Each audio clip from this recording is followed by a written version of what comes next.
БШКга кайрылдыңыз, анан БШК чечимин кабыл алгандан кийин сотко берем деп сотко кайрылдыңыз. Сот баштала элекпи? Ал жерде оказывается пока сотко чейинки териштирүүдү жасап бүтмөйүнчө менин арызымды ал жерге албайт экендер.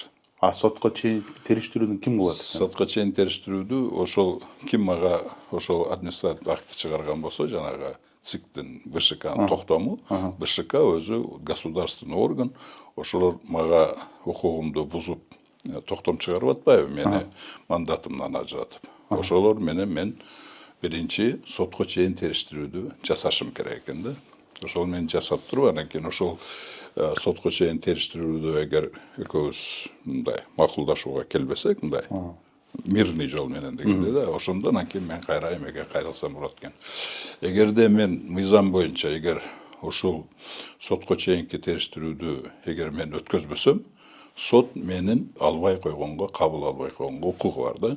Но бирок мен аны 28 мартта мени мандатымдан ажыраткан болсо, токтом чыккан болсо БШКнын, ошол 28 марттан тартып 28 апрелге чейин бир айдын ичинде мен ошол сотко чейин териштирүүдү жасашым керек экен. Эгер ошол мисалы 30 күндүн ичинде мен ошол сотко чейин териштирүүдү жасабасам, 30 күн өткөндөн кийин менин эмемди вообще эле сот кароого албай койгонго укуктары бар экен да. Мен ошону билип, булар мени мындай адаштырып атпайбы, жанагы токтом чыгарып атканда. Что бүткөндөн кийин жанагы токтом кылат деген эмесинде, пунктунда, биринчи пунктунда муну ажыратыш керек, муну ажыратыш керек дегенден кийин акырда жазыш керек. Кандай тартипте, кандай иретте мен бул эмени обжаловать этем. Анан кийин алар мага түшүндүрүп бериш керек эле, что биринчи кезекте сиздин укугуңуз бар.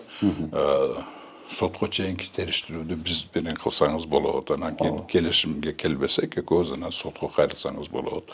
Бирок 30 күндүн ичинде ушуну өткөрүп коюшуңуз керек деп мага түшүндүрүп бериш керек. Ал любой жак, даже ГАИ протокол жазганда түшүндүрүп берет. Ошондо түшүндүрүп. Бияка барасыз, тияка барасыз, сотко чейин бара аласыз. Даже полиция кармаганда деле вы имеете право деп бүт бардык праваңды сизге түшүндүрүп берет эмеспи? Сизге түшүндүрүштүбү? Да, анан түшүндүргөн эмес. Наоборот, мага жанагы эменин отуруму бүткөндө, БШКнын отуруму, акырында Шайназаров айтып атпайбы?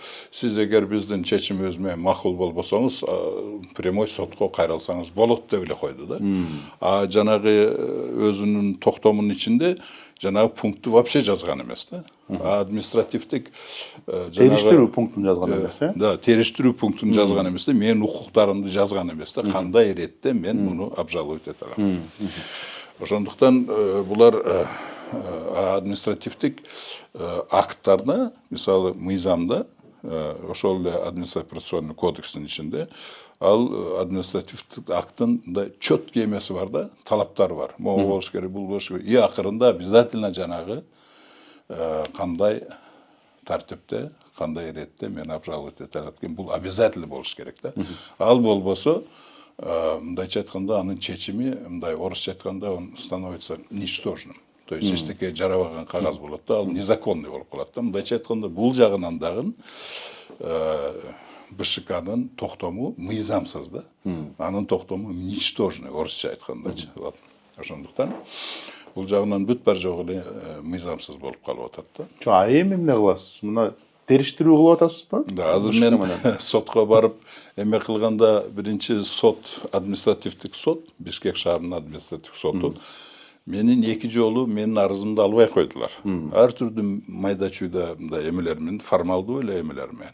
Тиги жок, бул жок. Тиги жок, бул жок деп ошентип анан кийин 28-нен 8 апрелге чейин мындай созуп отурдулар да. Даже жок, 8 эмес, 4 апрелге чейин. То есть бир жума почти. Анан мен кайра бере бердим да арызымды. Кайра бере бергенде, 3-чү жолу бергенимде, буга чейин эгер ар бир арызымды 3 күндөн, 4 күндөн карап мага баш тартып прием кылбай атканда, менин арыздарымды.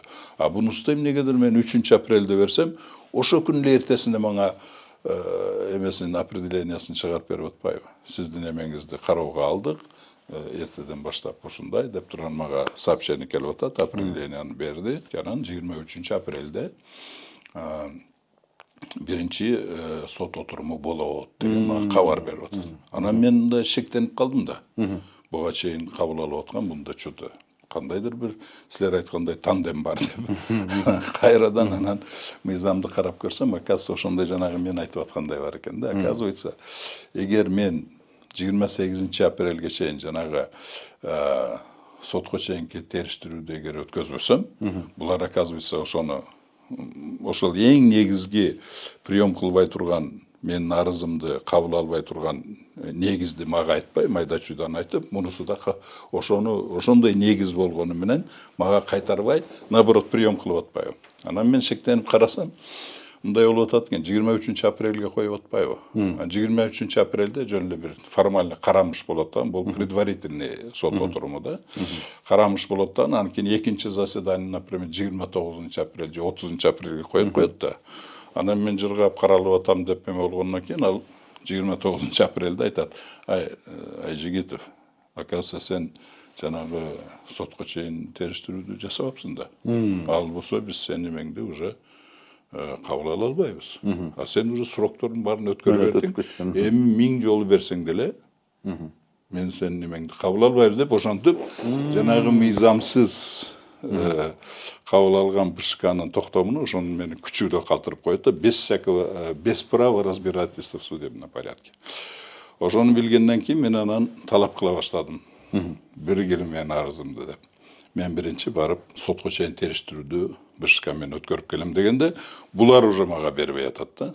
Ал жерде АПКнын бүт 6-7 беренесинде айтылып турат. Эгер досудебный болбосо окууңар жок караганга деп. Ошонун негизинде ошого тирелип туруп, анан мен айттым: силер караганга окууң жок, мен биринчи өтүп келишим керек, бергиле. Пока ал жердеги мөөнөт өтүп кетишчи деп ошентип кайрылганымда берген эмес. Анан мен айлам жок, Ахметова деген судья чечим чыгарды, ага кайрылсак бербейм деди. Кайтарып бербейм, биз карай беребиз деп. Анан мен айтып атам: силер мени мындай атайлап эле, целенаправленно, умышленно эле атайлап эле мени ушул укугумдан ажыраткан жатасыңар. Эмеге деп ошентип эме кылганда болбогондо, анан кийин Ишалиев деген ошол Бишкек административдик сотунун, Бишкек шаарынын административдик сотунун төрагасына кайрылбадым Ишалиевке. Ахметованын үстүнөн арызданып кирсем, ал деле айтып атпайбы, туура эле бербейбиз деп. Анда бербейбиз деп айткыла, мына могу боюнча силер мага кайтарып беришиңер керек. Мен заявление бергенден кийин кайтарып берди. Силер токтоосуз мага кайтарып беришиңер керек. Себебен силер менин укугумду бузуп атасыңар. Анан менин укугумду могу жерден жана кайрадан сот аркылуу арыз жаза турган, мындай териштире турган укугумдан да ажыратып атасыңар. Ажыратканы жатасыңар деп ошондой болуп, мындай баарыбыз бербейбиз дегенде, анан мен айлам жок. Булардын үстүнөн мен прокуратурага арыз жаздым. Бирок арыз жазгандан кийин эле ошол замат эле ошол талаш тартыштан кийин түшүндү окшойт өздөрү. Себеби деген тиги кабинетинде мен бүт баарын съемка кылып алгам да, аны мен эмеге соцсеттерге да чыгардым. Ошондон кийин түштөн кийин эле сразу мага эме сот болот 23-нде эмес, ошол күнү эле 4 апрель күнү сот болот, келиңиздер, жанагы сиздин вопросуңуздарды карайбыз деп калды. Анан барганда ошол жерде айттык, түшүндүрдүк, анан хорошо деп туруп определение чыгарып мага арызды кайтарып берди. Жок, 8 апрелде экен. Анан мен арызды алып туруп, ошол эле 8 апрель күнү бардым да БШКга барып, арызымды таштап, сотко чейинки териштирүүдү жүргүзөбүз деп. Ошентип болсом, мындай прием кылдылардан 8 апрелде. 8 апрелден 14 апрелге чейин эч кандай движение кылбай, кыймыл кылбай, бездействие болгондуктан 14 апрель мен кайрадан барып, экинчи заявлением менен бул деген албетте өткөрө турган чара.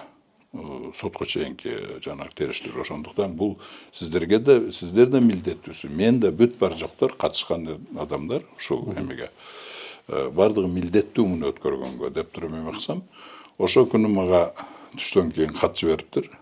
Формалдуу, значит, мыйзам, шайлоо мыйзамынын там 44-чү дейби, азыр эсимде жок.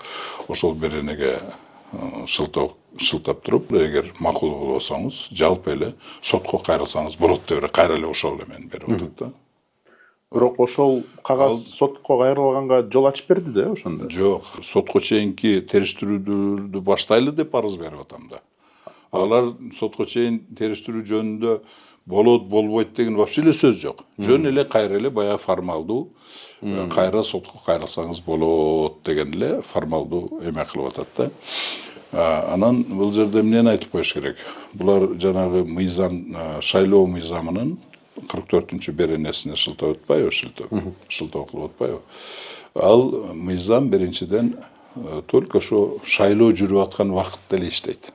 Анан ошол шайлоо менен байланыштуу кандайдыр бир каталар чыгып калган болсо, аны 1 жылдын ичинде, шайлоо бүткөндөн кийин 1 жылдын ичинде аларды караштырыш керек эле. Мөөнөтү ошондой да. 1 жыл өткөндөн кийин ал уже срок восстанавливаться этилбейт, ошо бойдо жабылды болуп эсептелет да. Анан ал жерден анан кийин азыр уже бул менин окуямда 25-жыл карап атпайбы булар, уже 4 жыл почти өткөндөн кийин да. А бул уже административдик процессуальный кодекстин негизинде жүргүзүш керек да бүгүнкү күндө. Алар тиги эски мыйзамга. Алар болсо эски баягы шайлоо болуп аткан мезгилдегини айтып атат. Анан кийин 1 жылдык срогу дагы бар деп өтүп кеткен. Ошого шылтоо кылып ататтар да. Мен болуп айтып атам, силер аныңар иштебейт, ага вообще туура эмес. Шылтоо кылган. Нонсенс.